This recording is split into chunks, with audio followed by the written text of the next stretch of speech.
जब वतन की अस्मिता ही ढोलती हो लक्ष्य खोकर, शब्द शर से लक्ष्य का संधान कविता है सुनो। क्षीर सागर के मथन से गरल का प्राकट्य हो, तब शिष्ट के कल्याण हित विषपान कविता है सुनो। वाह। और मांस नौचे धर्म का ही जब अधर्मी गिद्ध बनकर, धर्म रक्षा के स्वरों का गान कविता है सुनो। और सागरों के शांत जल में ज्वार का उन्माद भरकर, शब्द शक्ति जागरण अभियान कविता है सुनो। इस अभिनव अभियान में मैं सनातन धर्म का प्रहरी योगेंद्र अक्षर का अभीष्ट अनुष्ठान करता हूँ। धर्म निरपेक्ष नहीं, धर्म अनुरक्त होकर समस्त धर्म मजहब का अभिन्न मान सम्मान करता हूँ। राष्ट्र की चरण वंदना में अभिव्यक्ति के पुरस्ताद शब्द बुद्धि की अधिष्ठात्री का ध्यान करता हूँ। और अत्यंत अनुद्दत भाव से नतशीश होकर विद्वत मंच सहित सुजानगढ़ के प्रांगण में विराजमान तमाम देशभक्तों के चरणों में प्रणाम करता हूं। मेरी कविता शब्दों का सोलह श्रृंगार नहीं है, और मेरी कविता छंदों की मीठी रसधार नहीं है। मेरी कविता प्यासे भंवरों की गुंजार नहीं है, और मेरी कविता सावन की मदहोश बहार नहीं है। मेरी कविता हंसी ठिठोली का व्यापार नहीं है, काव्य मंच की मर्यादा का कारोबार नहीं है। मेरी कविता सामंतों का वंदनहार नहीं है, और हंस वेश में जिस्म फरोशी का दरबार नहीं है। मेरी कविता ओज भरी भाषा के द्वार खड़ी है, भूषण दिनकर की ड्योढ़ी पर पहरेदार खड़ी है। मेरी कविता समझौतों की शर्तों से इनकार करेगी, अवरोधों की चट्टानों से टकराकर टंकार करेगी। मेरी कविता खुददारी से युद्धों को स्वीकार करेगी, कुरुक्षेत्र में कौरव दल का कुल संहार करेगी। मेरी कविता भ्रष्ट व्यवस्था का प्रतिकार करेगी, और मेरी कविता भारत मां की जय जयकार करेगी।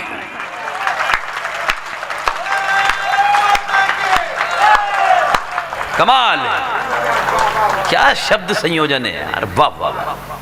मेरी कविता भोले शंकर का विषपान कहेगी, सागर तट पर कुपित राम का शर संधान कहेगी। कुरुक्षेत्र के मध्य पार्थ से गीता ज्ञान कहेगी, कुरुक्षेत्र के मध्य पार्थ से गीता ज्ञान कहेगी। और शब्द शब्द में मेरी कविता हिंदुस्तान कहेगी, शब्द शब्द में मेरी कविता हिंदुस्तान कहेगी।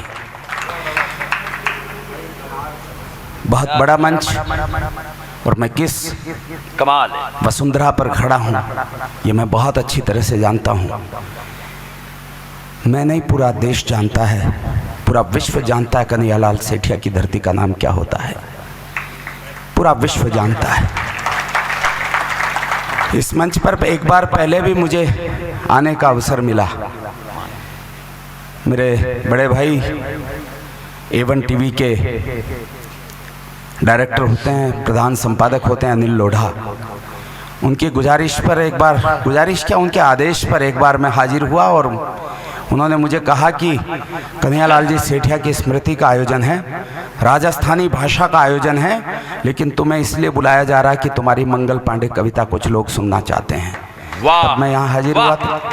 आज फिर मेरा मन है कि एक शहीद की कविता आप तक पहुँचाऊँगा, लेकिन उससे पहले जो लोग यहाँ पर विराजमान हैं, बहुत अच्छा आपने कवि सम्मेलन सुना, बहुत अच्छा कवि सम्मेलन सुना। हर क्षेत्र में शीर्ष छूने वाली धरती का नाम सुजानगढ़ होता है साहब। चाहे कविता हो, चाहे संगीत हो, चाहे नृत्य हो, तमाम कलाओं में जो आसमान छूती है उस धरती का नाम सुजानगढ़ होता है। यहीं हुए जमाल साहब, जमाल सेन साहब यहीं हुए खेमचंद जी प्रकाश यहीं हुए, और यहीं वो कुंदन जी गंगानी यही हुए, जिनके बेटे राजेंद्र गंगानी, हरीश गंगानी पूरे विश्व में कथक का परचम फहरा रहे हैं इसी धरती के लाल। मैं भूल नहीं सकता। मैं इस धरती पर क्या कोई कविता पढ़ेगा। गोविंद भाई, आप भी दूसरी बार आए हैं, बहुत लोग यहाँ पर, बहुत अच्छे गीत भाई मेरे राजकुमार बादल ने यहाँ बहुत अच्छे गीत सुनाए। मैं जानता हूं कि यहाँ पर सिर्फ और सिर्फ आपने अच्छे इसलिए नहीं सुनाए कि आपने अच्छे लिख लिए होंगे, आज आप अच्छा बोलते हैं। अरे इस धरती का, इस माटी का प्रभाव ऐसा है कि कोई कैसे भी खड़ा होगा अच्छा ही पढ़ सकता है। चार पंक्तियां आप सबको एक बार चैतन्य करने की इच्छा से पढ़ता हूँ, 4 पंक्तियां पढ़ता हूँ, कहाँ हमारी गलतियां रह गई। क्या कहने? 70 वर्षों में हम हिंदुस्तान से हिंसा का तांडव रोक नहीं पाए। जिस दिन भारत पाकिस्तान का विभाजन हुआ, मैं बहुत कारणों पर नहीं जाना चाहता, लेकिन तब भी हिंसा का तांडव हुआ था। और आज भी उसी क्रम में हमने 92,000 सैनिकों को माफ कर दिया होगा। कालांतर में करगिल के युद्ध में 527 लाल देश के शहीद हुए, तो 284 लाल देने वाली धरती का नाम राजस्थान होता है। और यहाँ कोई शहीदों के बारे में कोई क्या बताएगा? ये तो वो क्षेत्र है जहाँ घर घर में शहीदों की प्रतिमाएं लगी हैं। तब निवेदन करता हूं खड़ा होकर कि हमारी गलतियां कहां रह गई। 527 लाल खोने वाली धरती, वो हिंदुस्तान की धरती करगिल के बाद से आज तक लगभग 500 लाल इस उग्रवादी दंश को मिटाने के लिए खोती आ रही है। प्रति वर्ष हम 500 लाल खो देते हैं देश के। प्रति वर्ष 500 दीपक लगभग किसी न किसी घर के बुझ जाते हैं साहब।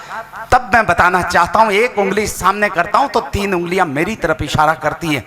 हमारे आदरणीय घनश्याम जी, डॉक्टर घनश्याम यहाँ पर बैठे हुए हैं, उसी परंपरा के लोग बैठे हुए हैं जो कविता सुनते हैं, कविता लिखते हैं, कविता पढ़ते हैं। निवेदन करता हूँ उनके समक्ष खड़ा हूं। मैं बहुत सबसे छोटा कवि, सबसे छोटा कलमकार, मेरा क्रम ये नहीं बनता था। आज बड़े बड़े लोग, सिकंदर लोग, आज कविता के सिकंदर लोग इस मंच पर बैठे हैं और मंच के नीचे इनसे 100 गुना ज्यादा बुद्धिमान लोग बैठे हैं। उनके समक्ष खड़ा हूं। मुझे मेरी जिम्मेदारी का पता है, लेकिन मुझे पढ़ना भी आता नहीं, लिखना भी आता नहीं, अभिव्यक्ति की विधा का ज्ञान भी तो नहीं है। आसक्ति या अनुरक्ति, आरती, भजन, भक्ति, पूजा पद्धति का हमें भान भी तो नहीं है। अरे कवि और कविता का मिथ्या अभिमान होगा, पर माँ की ममता का भान भी तो, मान भी तो नहीं है। और दुष्ट दंभी जैसे भी हैं, तेरे बेटे बेटी हैं माँ, वरना हमारी पहचान भी तो नहीं है। वाह! मैं 4 पंक्तियां आप तक पहुंचाता हूं, चेतना मांगता हूं। जितने हाथ जमीन पर टिके हैं वो हाथ भी आकाश में उठे, मुझे आशीर्वाद आपका मिले। मुझे जितना हौसला आप देंगे मैं अच्छे से अच्छा सुनाने की कोशिश करूंगा। पंक्तियां पढ़ता हूं। स्वागतम। एक कविता शहीद की सुनाने की, लेकिन उस शहीद की कविता के लिए आप सबके दिलों को तैयार करने की मेरी जिम्मेदारी है। 4 पंक्तियां पढ़ता हूं। वाह वाह वाह!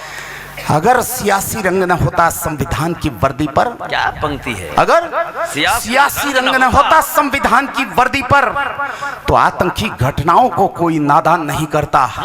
और सही वक्त पर सरेआम अफजल को फांसी दी होती, तो मुंबई में घनघोर धमाके वो शैतान नहीं करता। इतना आशीर्वाद दोगे तो मुझे बहुत हौसला मिल जाएगा। 4 पंक्तियां पूरी करना चाहता हूं। अगर सियासी रंग न होता संविधान की, माता बहनों की उपस्थिति इतनी रात को और कविता सुनने के लिए आपकी उपस्थिति, ये चमत्कार केवल और केवल सुजानगढ़ में हो सकता है। और मैं सुनो, मैं बहुत 200 कवि सम्मेलन नहीं पढ़ता हूं। मैं घर से आ रहा हूं और सीधा घर जाऊंगा। मैं बहुत कार्यक्रम नहीं पढ़ता, क्योंकि मुझे बुलाया नहीं जाता इतना। माफ करना। और क्यों नहीं बुलाया जाता? क्योंकि सुजानगढ़ जैसे मंच हिंदुस्तान में बहुत कम है साहब, इसलिए कम बुलाया जाता है। निवेदन करना चाहता हूं, 4 पंक्तियां पूरी करना चाहता हूं कि अगर सियासी रंग न होता संविधान की वर्दी पर, तो आतंकी घटनाओं को कोई नादान नहीं करता। अरे सही वक्त पर सरेआम अफजल को फांसी दी होती, तो मुंबई में घनघोर धमाके वो शैतान नहीं करता। एक शीश के बदले में यदि 10 हमने काटे होते, तो रणवीरों का वतन व्यर्थ में फिर बलिदान नहीं करता। और 2-4 लफंगों की फांसी, 2-4 लफंगों की फांसी यदि लाल किले पर हो जाती, तो घाटी में घुसने की हिम्मत पाकिस्तान नहीं करता।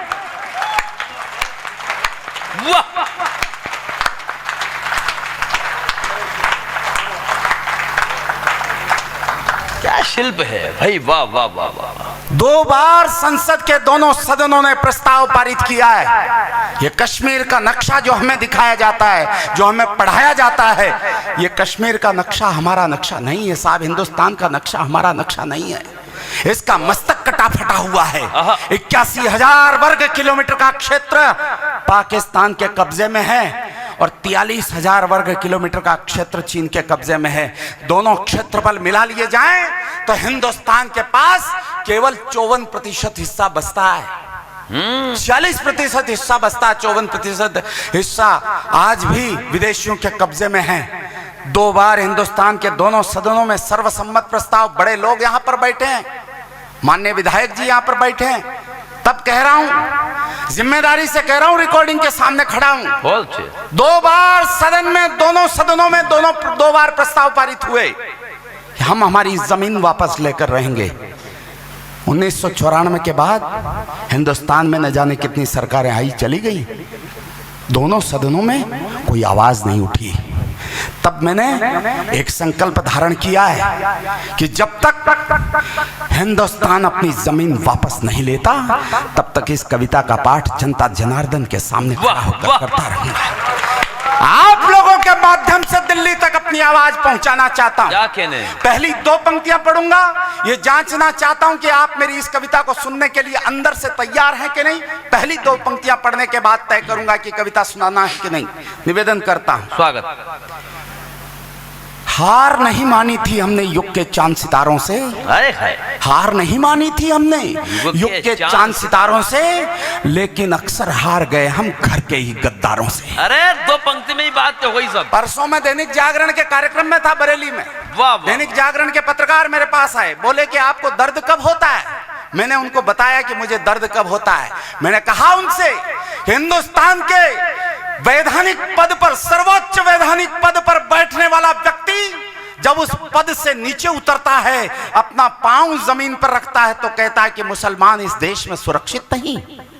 लाओ सुजानगढ़ लेकर आओ, मैं बताता हूं कैसे सुरक्षित।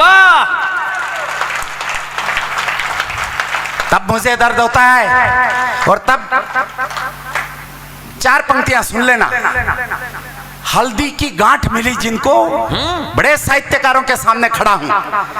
हल्दी की गांठ मिली जिसको, चूहे पंसारी बन बैठे, और उपराष्ट्रपति इस भारत में हामिद अंसारी बन बैठे। वाह! हल्दी की गांठ मिली जिनको, चूहे पंसारी बन बैठे, उपराष्ट्रपति इस भारत में हामिद अंसारी बन बैठे।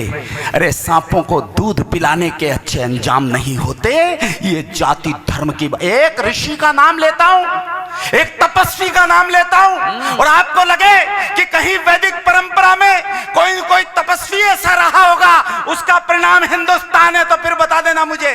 बहुत अच्छे। सांपों को दूध पिलाने के अच्छे अंजाम नहीं होते, ये जाति धर्म की बात नहीं, पर सभी कलाम नहीं होते। अरे बाबा, ये जाति धर्म की बात नहीं। वाह! जिंदाबाद जिंदाबाद।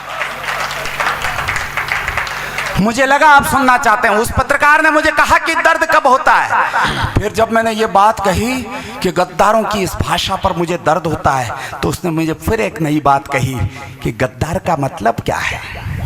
मैं पंक्तियां पढ़ता हूं, मैं बहुत गद्दे में बात नहीं करूंगा, निवेदन करना चाहता हूं। बहुत अच्छे। कि वंदे मातरम के गायन पर जो प्रतिबंध लगाते हैं, देशद्रोह में भारत मां को डायन तक कह जाते हैं। अफजल और कसाबों को तो जिहादी बतलाते हैं, भगत सिंह जैसे वीरों को आतंकी कह जाते हैं। सरेआम दुश्मन के झंडे सड़कों पर लहराते हैं, और तिरंगा जला जला कर सारा देश जलाते हैं। और फिर देखना पंक्ति आती है कि पत्थरबाजों के हाथों में पत्थर वही थमाते हैं, और छेद उसी में कर जाते हैं जिस थाली में खाते हैं। छेद उसी में कर जाते हैं। बहुत अच्छे।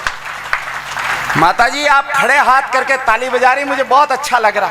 वाह वाह वाह। मुझे इसलिए अच्छा नहीं लग रहा कि मैं सुजानगढ़ की बहुत कम जनता में कविता पढ़ रहा हूँ, इसलिए अच्छा नहीं लग रहा। अच्छा क्यों लग रहा है, मेरी माँ जब तक जिंदा थी मैं कविता के मंच पर नहीं चढ़ पाया, मेरी माँ को कभी सामने बिठाकर मैं कविता नहीं सुना पाया। आज आपने मुझे आशीष दिया, अपने दोनों हाथ आकाश में उठाकर आशीष दिया। मुझे लग रहा है कि स्वर्ग से मेरी माँ आकर मेरी कविता को सुने। बहुत अच्छे।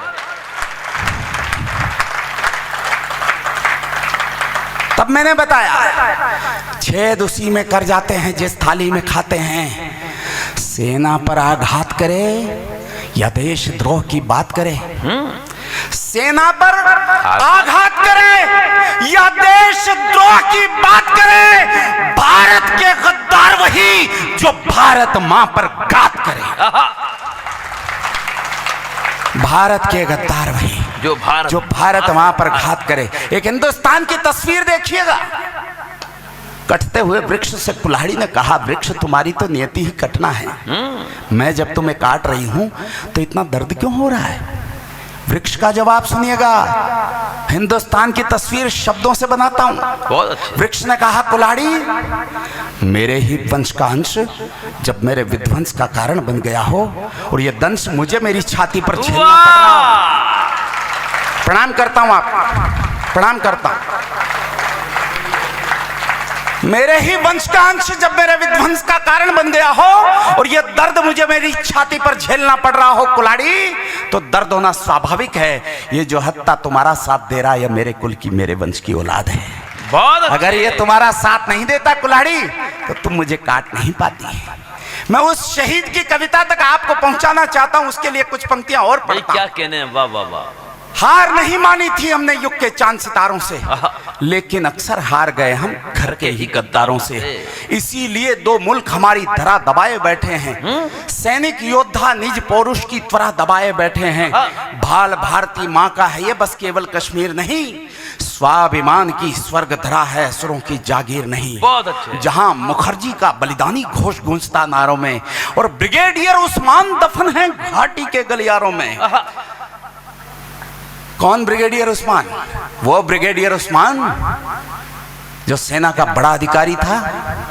जनरल जिन्ना ने कहा कि तुम पाकिस्तान आ जाओ, मैं तुम्हें वो दूंगा जो हिंदुस्तान कभी तुम्हारी जिंदगी में नहीं दे पाएगा। 4 गुना तनख्वाह दूंगा, सेना का चीफ बना दूंगा तुम्हें, पाकिस्तान आ जाओ। ब्रिगेडियर उस्मान ने कहा, जिन्ना साहब आप मुझे चीफ भी बना देंगे, आप मुझे वो सब कुछ दे देंगे जो हिंदुस्तान मुझे कभी नहीं दे पाएगा, लेकिन मैं हिंदुस्तान का बेटा हूँ। इसकी छाती पर जो गंगा बहती है उस पानी से मैं रोज आचमन करता हूँ, गंगा कहाँ से लाकर दूं? वाह। 48 के युद्ध में बलिदान हो गया हो। तब पंक्तियां पढ़ता हूं, जहां मुखर्जी का बलिदानी घोष गूंजता नारों में, ब्रिगेडियर उस्मान दफन हैं घाटी के गलियारों में। जिस धरती पर लोह पुरुष की गौरव गाथा अंकित है और खंड खंड भूखंड जोड़कर भारत माता अंकित है। पाक चीन के व्यतिक्रम वाला, पाक चीन के व्यतिक्रम वाला वो कश्मीर हमारा है और भारत माँ का मस्तक हमको प्राणों से भी प्यारा है।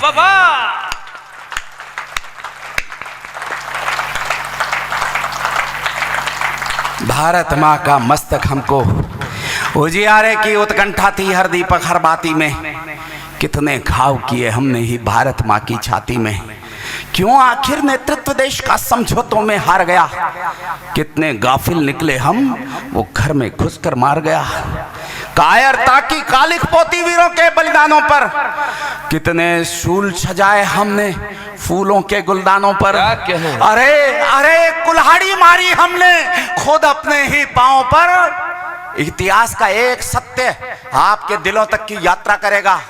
अरे कुल्हाड़ी मारी हमने खुद अपने ही पांव पर, लाल बहादुर खोया हमने ताशकंद के भावों पर। बहुत अच्छे। जिस डाली पर बैठे थे, जिस डाली पर बैठे थे हम, उसको खुद ही काट लिया और नेहरू जिन्ना बनकर हमने भारत माँ को बांट लिया।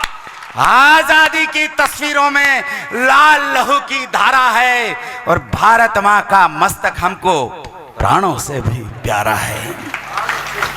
हम प्रताप का स्वाभिमान वो हल्दी घाटी भूल गए, पूज्य पद्मिनी के जौहर की वो परिपाटी भूल गए। क्या कहने हैं? भूल गए हम कृष्णचंद्र ने वैश्य कंस मिटा डाला, रामचंद्र ने रक्ष कुलों का पूरा वंश मिटा डाला। 5 गांव की खातिर हमने महाभारत कर डाला था, कुरुक्षेत्र के युद्ध स्थल को शोणित से भर डाला था।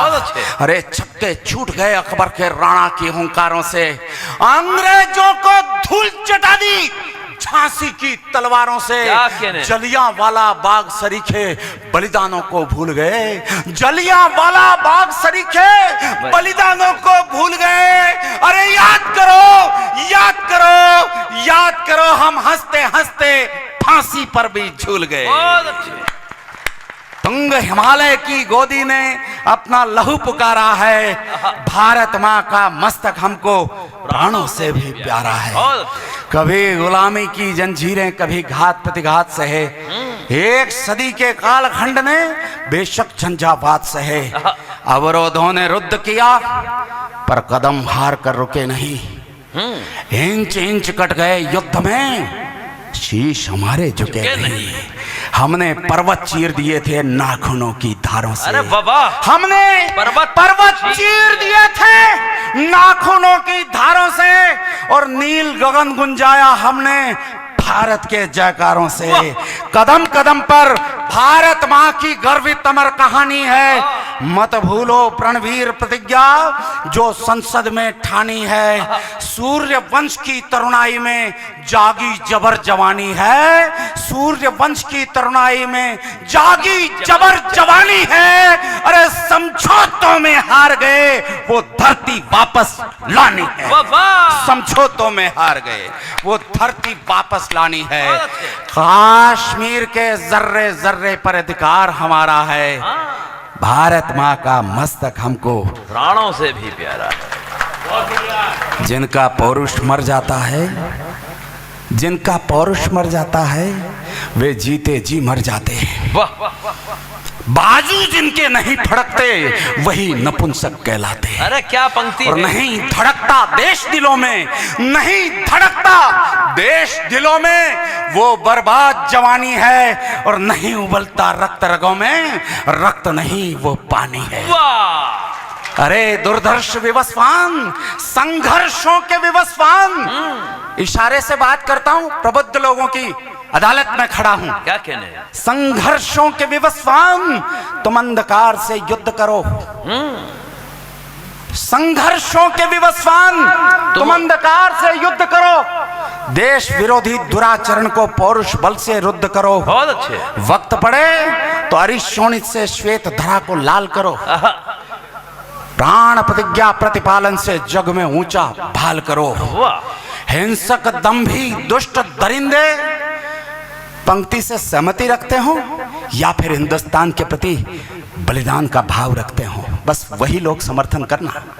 हिंसक दंभी दुष्ट दरिंदे दुश्मन का मद चूर करो, या तो शीश कुचल डालो या झुकने पर मजबूर करो।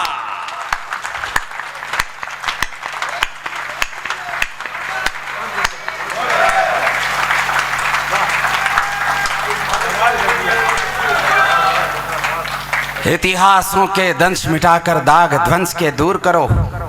कौरव दल की खुली चुनौती हिम्मत से मंजूर करो। कुरुक्षेत्र के कृष्ण पार्थ में पौरुष का संचार करो और चक्र सुदर्शन धारण करके अरि दल का संहार करो।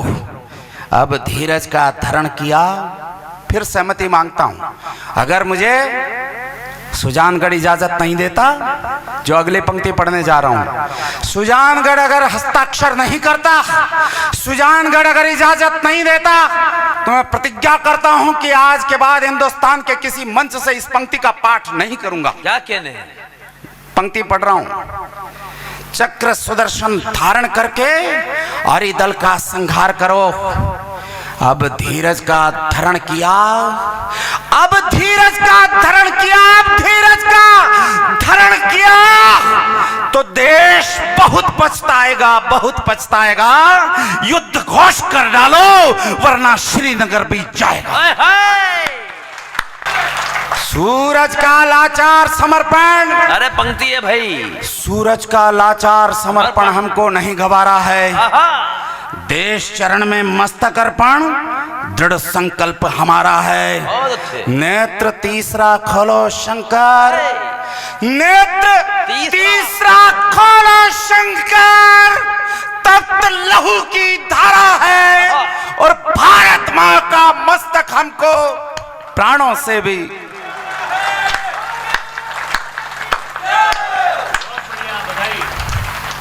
आज गुरु सुखदेव की शहादत से भी नहीं मिली।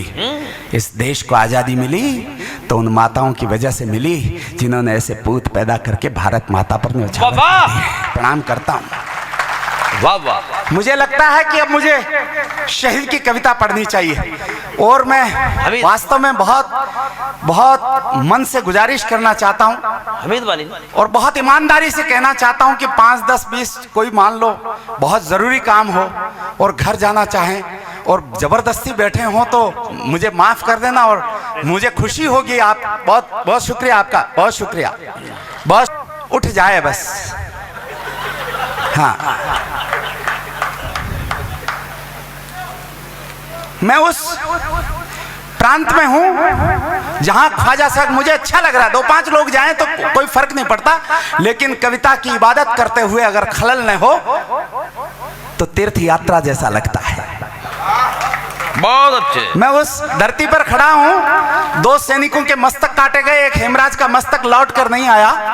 वो मां 5 दिन तक अन्न जल का त्याग करके अनशन करती रही।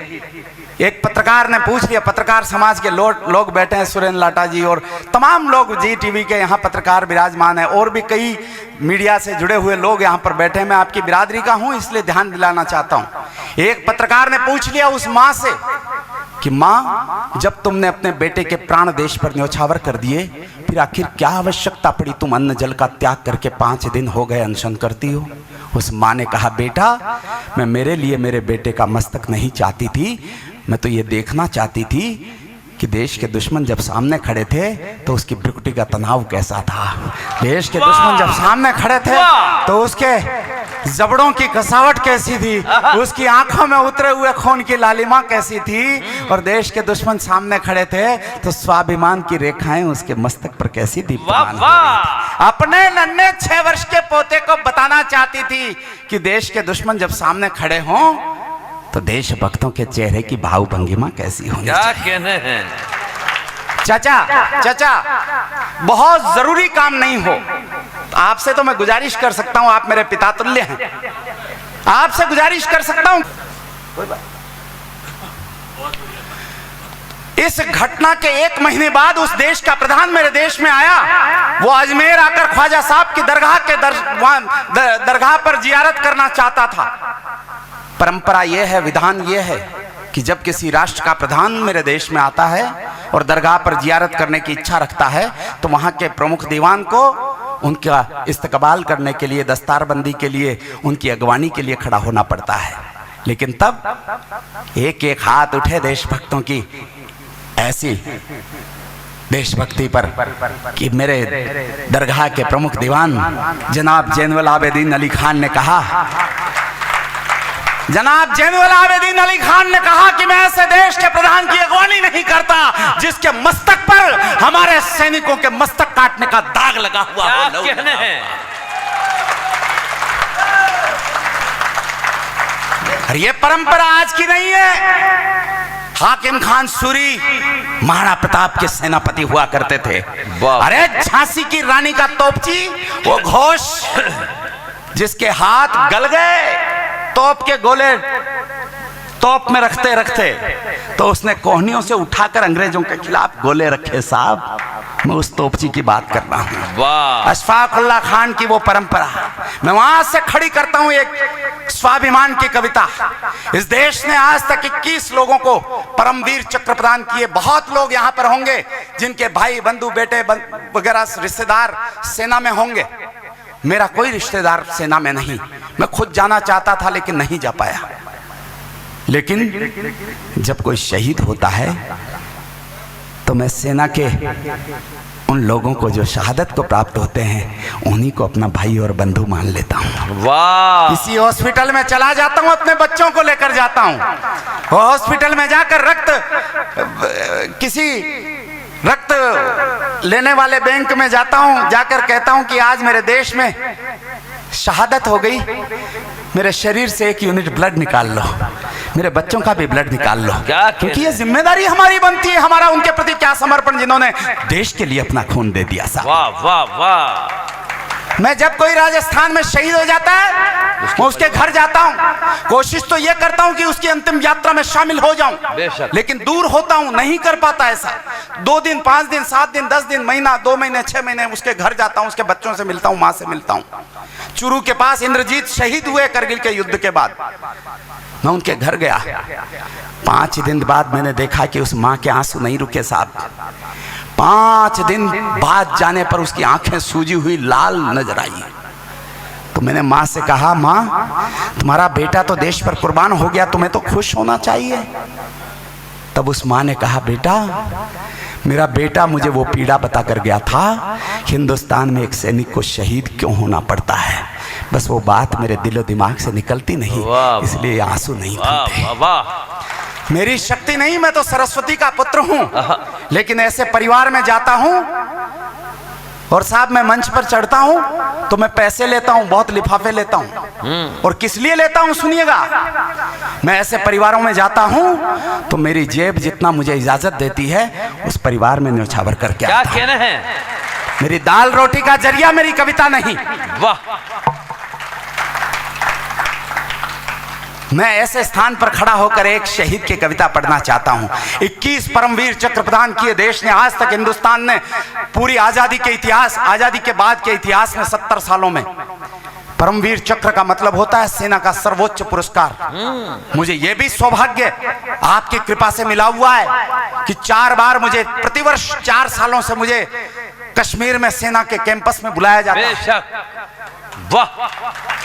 वहां कविता पाठ करता हूं और इससे बड़ा सौभाग्य आपकी दुआओं का असर रहा होगा। पिछले मार्च में मैं कश्मीर जाकर आया। अंतिम दिन जिस दिन मुझे वापस श्रीनगर से फ्लाइट लेनी थी, उस दिन हमारे देश पर हमला हुआ। कुछ घुसपैठियों ने, उग्रवादियों ने हमारे देश के सैनिकों को हताहत किया। 3 बलिदान हो गए और 8 हॉस्पिटलाइज थे। श्रीनगर में सैनिकों का हॉस्पिटल है, वहीं मेरा प्रोग्राम होना था घायल सैनिकों के लिए। मैंने मेजर साहब को बोला, मैंने कहा प्रोग्राम कैंसिल कर दो, बहुत सीरियस घटनाक्रम हुआ है। उन्होंने कहा हमारे यहाँ प्रोग्राम कैंसिल करना संभव नहीं, आपको घायल सैनिकों को कविता सुनानी है। लेकिन दिक्कत ये हो रही है कि वहां पर ओ पॉजिटिव रक्त नहीं मिल रहा। 40 सैनिकों का ब्लड टेस्ट कर लिया मगर ओ पॉजिटिव रक्त नहीं मिल रहा, और 3 सैनिकों का ब्लड ओ पॉजिटिव है जिनकी स्थिति बहुत खराब है। मैंने कहा मेजर साहब ये ईश्वर की नियामत है, मेरा ब्लड ओ पॉजिटिव है। वहां के प्रभारी ने मुझे कहा कि कौन है वो ओ पॉजिटिव आया जो मेवाड़ से। बहुत अच्छे। मैंने कहा कि ये सौभाग्य मुझे मिला है साहब, हुक्म करिए। तो उन्होंने कहा कि इस हॉस्पिटल की स्थापना से लेकर आज तक ये पहला मौका है जब किसी सिविलियन का ब्लड हमने लिया है।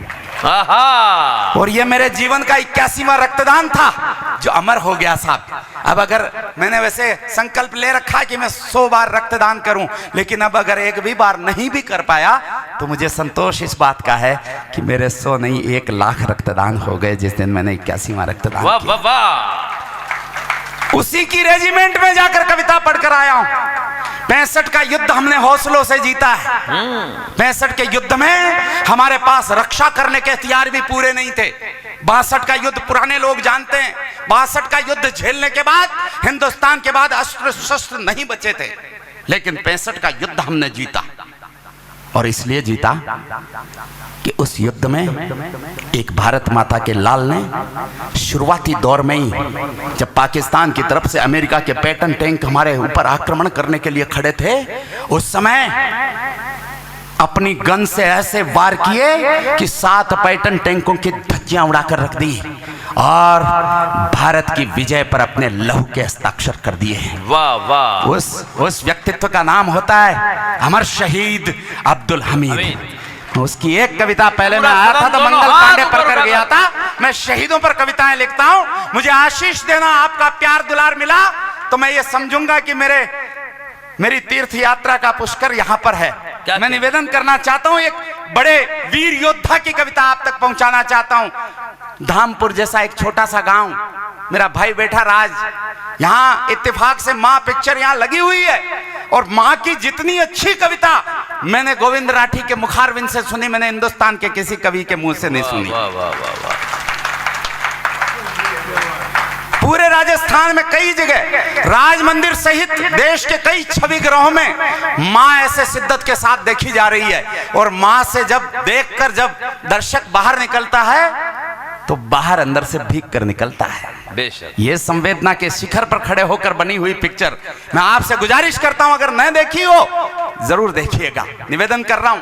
भोजपुर जैसा छोटा सा गांव गाजीपुर जिले का, जब सेना में गया था तो शायद उस परिवार ने सोचा भी नहीं था, लेकिन उसने अपने भाई को पत्र लिखा उस युद्ध के पहले कि जुम्मन, हिंदुस्तान में ये जो तमगे हासिल किए जाते हैं, ये जो चक्र हासिल किए जाते हैं, इनकी बड़ी इज्जत है। मेरा मन होता है कि मैं कोई चक्र लेकर ही लौटूं। वाह। उस महान वीर योद्धा को पहले महावीर चक्र मिला और फिर इस देश ने परमवीर चक्र से नवाजा उसको। क्या कहने हैं। लेकिन वो लौटा नहीं। बस ध्यान रखिएगा, मैं हिंद की जय, हिंद की जय शोर चारों ओर था। भाई साहब सुनिएगा, खास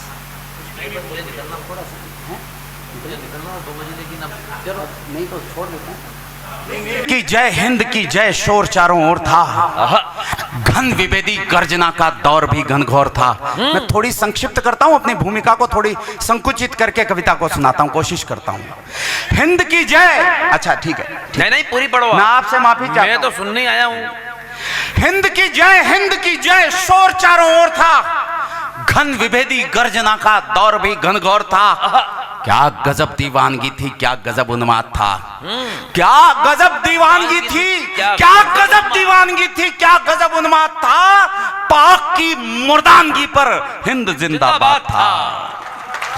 युद्ध सरहद पर छिड़ा, ये रेडियो बोला अभी, चल दिया संकल्प लेकर युद्ध में हममीद भी। साथियों को ध्वंस के रणगीत गाते देखकर, सर जमी पर पाक पैटन टैंक आते देखकर, आसमासी तन गई थी आज उसकी ब्रुकुटियां, सुर्ख रक्तिम हो उठी थी चक्षुओं की पुतलियां। क्या कहने, हौसले थे तुंग, हिम्मत के शिखर भी चढ़ गया, हौसले थे तुंग, हिम्मत के शिखर भी चढ़ गया, और देश रक्षा के लिए हममीद आगे बढ़ गया। वाह, देश रक्षा के लिए हममीद आगे बढ़ गए। वाह वाह। वो चला द्रुत वेग से अरी छातियों को चीरता, क्या पंक्ति है। झुक गया अंबर पगों में देख उसकी वीरता।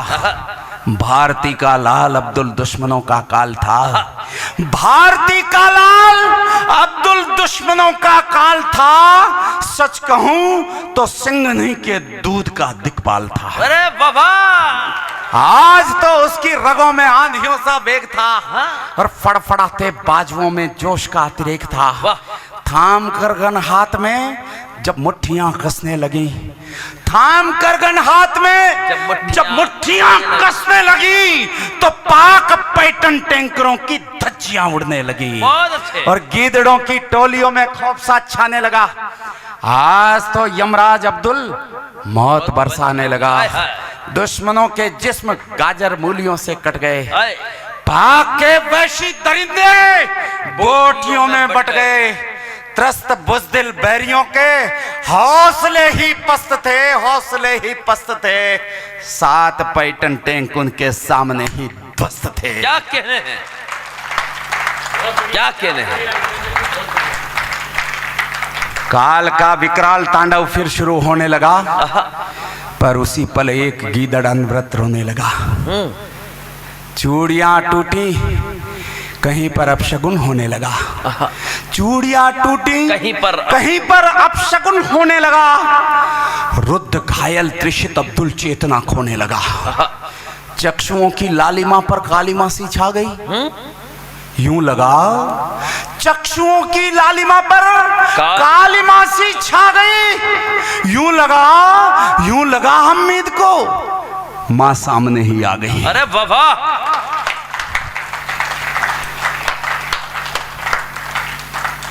यूं लगा हममीद को मां सामने ही आ गई। याद है मां ने कहा था पीठ दिखलाना नहीं। याद है मां ने कहा था पीठ दिखलाना। पीछे तक के लोगों का आशीर्वाद मुझ तक पहुंच रहा, मुझे अच्छा लग रहा है। याद है मां ने कहा था पीठ दिखलाना नहीं, दूध की सौगंध तुमको हार कर आना नहीं। वाह वाह।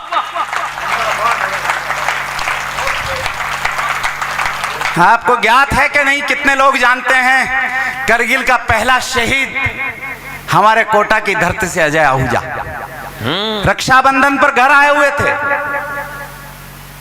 उनकी छोटी बहन ने कहा कि कितने वर्षों बाद ये मौका आया। 13-14 वर्ष की वो बहन कहती है कि कितने वर्षों बाद मौका आया जब मैं मेरे भाई की कलाई पर राखी बांधूंगी। आप तो भैया सरहद पर रहते हो, मौका ही नहीं मिलता। और दूसरे दिन वहां से बुलावा आ जाता है कि घुसपैठ हुई है करगिल में, तुम्हारी छुट्टियां निरस्त की जाती है। तब अजय आहूजा ने बहन को कहा, बहन मैं बीमारी का बहाना कर लेता हूं, 6 दिन बाद 7 दिन बाद रक्षाबंधन है, मैं राखी बंधवा कर चला जाऊंगा, तुम्हारी राखी मेरी रक्षा करेगी। तब उस बहन ने कहा, भैया राखी के त्योहार तो आते और जाते रहते हैं, जाओ भारत माँ की रक्षा का त्योहार मनाओ।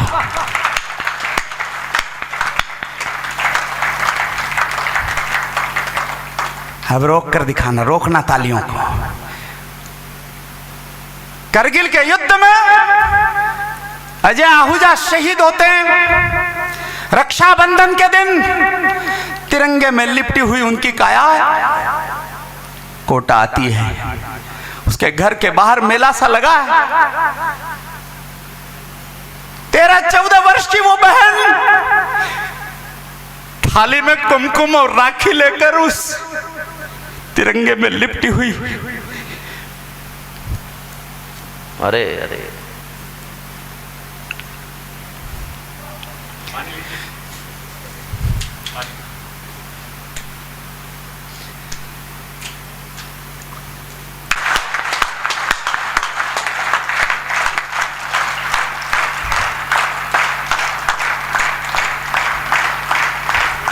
वो बहन उस पार्थिव देह की तरफ बढ़ती है, उसकी आत्मा से आवाज निकलती है। कवि की कल्पना सुनिएगा। वाह वाह वाह। उसकी आत्मा से आवाज निकलती, भैया अच्छा होता तुम बीमारी का बहाना कर लेते, अगर तुम 7 दिन और यहां रुक जाते तो मैं तुम्हें राखी बांध देती, शायद मुझे यह दिन नहीं देखना पड़ता जो आज मैं देख रही हूं। तब उस शहीद की आत्मा से आवाज निकलती, बहन मैं भटक गया था, मेरी बहन मैं भगवान से पूजा की आराधना करता हूं, मैं नियामत चाहता हूं कि हे ईश्वर मुझे अगर फिर मनुष्य का जन्म दो तो इस बहन का भाई बना देना। अरे वाह! अगर तुमने मुझे मेरा कर्तव्य याद नहीं दिलाया होता तो मैं भारत माता की रक्षा की ये सेवा करने से चूक जाता। बहन मैं तुम्हारा 7 जन्म तक आभारी रहना चाहता हूं। वाह वाह वाह। याद है माँ ने कहा था पीठ दिखलाना नहीं, दूध की सौगंध तुमको हार कराना नहीं। अरे शान हिंदुस्तान की बेटा तुम्हारे हाथ है, बहुत अच्छे। शान हिंदुस्तान की बेटा तुम्हारे हाथ है, और हौसले से युद्ध लड़ना माँ तुम्हारे साथ है। हौसले से युद्ध लड़ना माँ तुम्हारे साथ है। एक साथी ने सुझाया जीप को मोड़े अभी, और वक्त की आवाज सुनकर मोर्चा छोड़े अभी। वीर बोला मर मिटूंगा मैं वतन की शान पर, आंच भी आने न दूंगा भारती के मान पर। बहुत अच्छे। मौत ही तो जिंदगी का आखिरी अंजाम है, पंक्ति है। मौत ही तो जिंदगी का आखिरी अंजाम है, पीठ दिखलाना समर में कायरों का काम है। मैं धन्य हो गया साहब, वाकई वाह वाह, धन्य हो गया। इस पंक्ति पर इतना आशीर्वाद तो मुझे हिंदुस्तान में कहीं नहीं मिला जितना सुजानगढ़ में प्राप्त हुआ। अस्मिता के प्रश्न पर तो प्राण भी लवलेश है, मातृभूमा भारती का कर्ज मुझ पर शेष है। आज वेला आ गई निज प्राण के बलिदान की, वह रक्त से रोशन करूं रण ज्योति हिंदुस्तान की। ये दुआ मांगी खुदा से, धीर था रणधीर में, हाथियों सा बल समाहित हो गया फिर वीर में। शेर सी हुंकार करके वो हिमालय बन गया, शेर सी हुंकार करके वो हिमालय बन गया, और दुश्मनों का काल फिर से मोर्चे पर ठन गया। बहुत अच्छा। दुश्मनों का काल फिर से मोर्चे पर ठन गया। मुझे और संवेदना देना, मैं आपके कलेजे खोल कर रखना, मैं वहां तक यात्रा करना चाहता हूं। क्या कहने, वाह वाह। निवेदन कर रहा हूं, आंख अगर भीग जाती है, 1 करोड़ तालियां एक भीगी हुई आंख पर कुर्बान हो जाती है साहब जब कविता क्या होती है। कहने, वाह वाह। और मैं तो बता रहा हूं कि मुझे कविता करना भी नहीं आता, पर खुदा को आज तो कुछ और ही मंजूर था। आज शायद काल के वशकाल भी मजबूर था। दंदनाता एक गोला वीर से टकरा गया। दंदनाता एक गोला वीर से टकरा गया। आग की लपटें उठी, आकाश भी थर्रा गया। क्या कहने, आग की लपटें उठी, आकाश भी थर्रा गया। एक पन्ना जुड़ गया इतिहास में बलिदान का। वाह। एक पन्ना जुड़ गया इतिहास में बलिदान का, और शीश ऊंचा कर गया हमीद हिंदुस्तान का।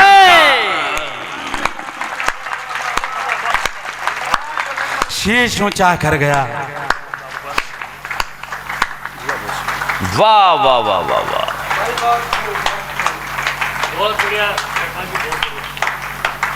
मेरे गांव का जब कोई योद्धा सरहद पर होता था तो गांव के लोग शाम को 7 बजने से पहले किसी मंदिर मस्जिद की मुंडेर पर रेडियो रखकर, ट्रांजिस्टर रखकर तमाम पूरा गांव एकत्रित हो जाता था। शाम को बख्शी भाक्षण के मुख से समाचार सुनेंगे, सरहद पर क्या हो रहा है। और इस बात का अर्थ हुआ करता था उसकी खबर आ गई है। इसके आगे न कुछ कहा जाता था न कहने की आवश्यकता होती थी। मैं आपको उस धामपुर गांव लेकर चलना चाहता हूं। पूरा गांव उसके घर के बाहर एकत्रित हो जाता खबर सुनने के बाद। पहले उस घर से उसका अब्बू बाहर निकलता है, उसकी बेगम बाहर निकलती है, और फिर तब वो मां बाहर निकलती है।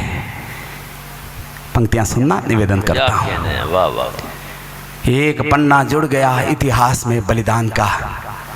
यहाँ जितने लोग बैठे हैं, अगर कवि होकर किसी ने 2 पंक्तियां कभी लिखी हो तो मुझे आशीर्वाद देना।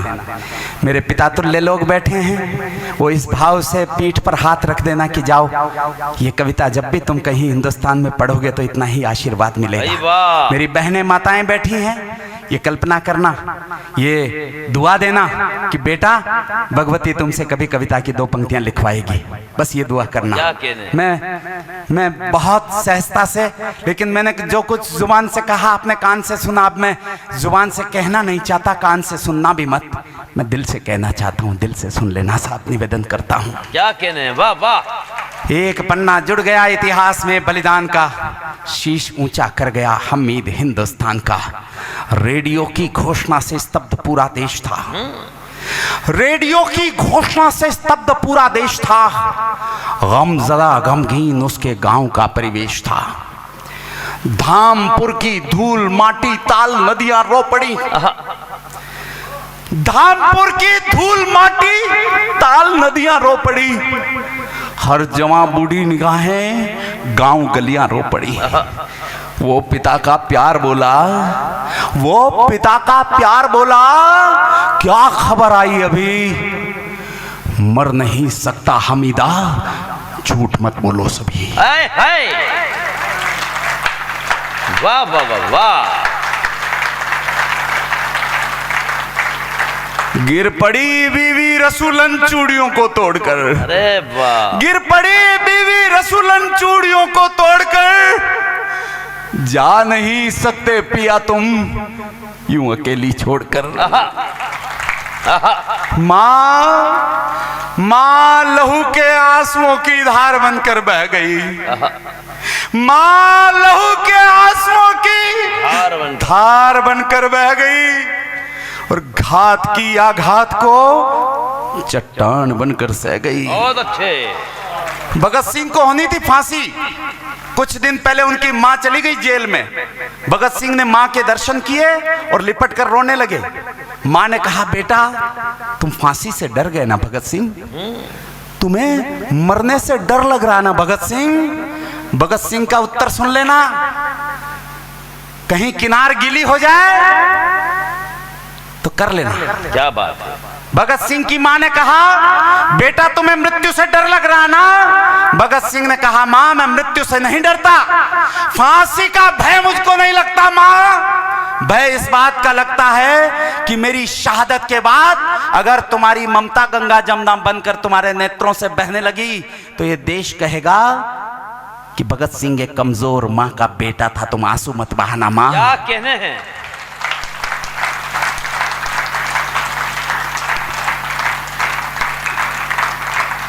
वो पिता का प्यार बोला क्या खबर आई अभी, मर नहीं सकता हमीदा झूठ मत बोलो सभी, गिर पड़ी बीवी रसूलन चूड़ियों को तोड़कर, जा नहीं सकते पिया तुम यूं अकेली छोड़कर, मां लहू के आंसुओं की धार बनकर बह गई, घात की आघात को चट्टान बनकर सह गई, सूरमा की शेरनी मां, सूरमा की शेरनी मां क्या गजब ही कह गई, क्या गजब ही कह गई। सब जगह कहता हूं कि एक पंक्ति ऐसी दे रहा हूं वैसी दे रहा हूं, मैंने नहीं लिखी भगवती ने लिखवा दी, यहां नहीं कहूंगा, ये मंच नहीं है ये बातें कहने का, पंक्ति पढ़ता हूं सीधे सीधे। मां लहू के आंसुओं की धार बनकर बह गई, घात की आघात को चट्टान बनकर सह गई, सूरमा की शेरनी मां क्या गजब ही कह गई, सूरमा की शेरनी मां क्या गजब ही कह गई, क्या गजब ही कह गई। अरे पीठ पर भी घाव है क्या, पूछती ही रह गई। अरे बाबा ईश्वरी प्रदत्त पंक्ति है ये, अद्भुत। ओख तेरी धन्य है मां। नूर चाचा ने कहा वीर अब्दुल का लहू तो देश की खातिर बहा, कौन कहता है जहां में लाल तेरा मर गया, कौन कहता है जहां में लाल तेरा मर गया, धामपुर की धूल का भी भाल ऊंचा कर गया। बहुत अच्छे। धन्य है बलिदान तेरा, तू वतन की शान है, धन्य तेरी मौत पर ये जिंदगी कुर्बान है, वो दिलेरी धन्य तेरी, वो दिलेरी धन्य तेरी, देश को अभिमान है और वीरता का चक्र देकर धन्य हिंदुस्तान है। वीरता का चक्र देकर मुझे एक भी हंसी की बात करना नहीं आता, चुटकुला पढ़ना नहीं आता, बोलना नहीं आता। मैं चुटकुला पढ़ता हूं तो लोग मुझ पर हंसते हैं, चुटकुले पर नहीं हंसते, लेकिन मुझे जो आता है वैसा मैंने करने की कोशिश की। अंतिम 4 पंक्तियां पढ़कर आपसे ऐसी विदाई चाहता हूं कि मुझे सदा सदा के लिए याद रह जाए। अंतिम 4 पंक्तियां पढ़ता हूं इस कविता की, निवेदन करता हूं। यूं कहो तो मौत क्या है, यूं कहो तो मौत क्या है, जिंदगी की शाम है, पर तुम्हारी मौत भी जिंदा दिली का नाम है। एक भी हाथ खामोश न रहे, हाथ उठाना धरती माता से और उन शहीदों तक पहुंचान बनकर उनके कदमों तक पहुंचे। मैं निवेदन करता हूं, अंतिम 4 पंक्तियां पढ़ता हूं। यूं कहो तो मौत क्या है, जिंदगी की शाम है, पर तुम्हारी मौत भी जिंदा दिली का नाम है।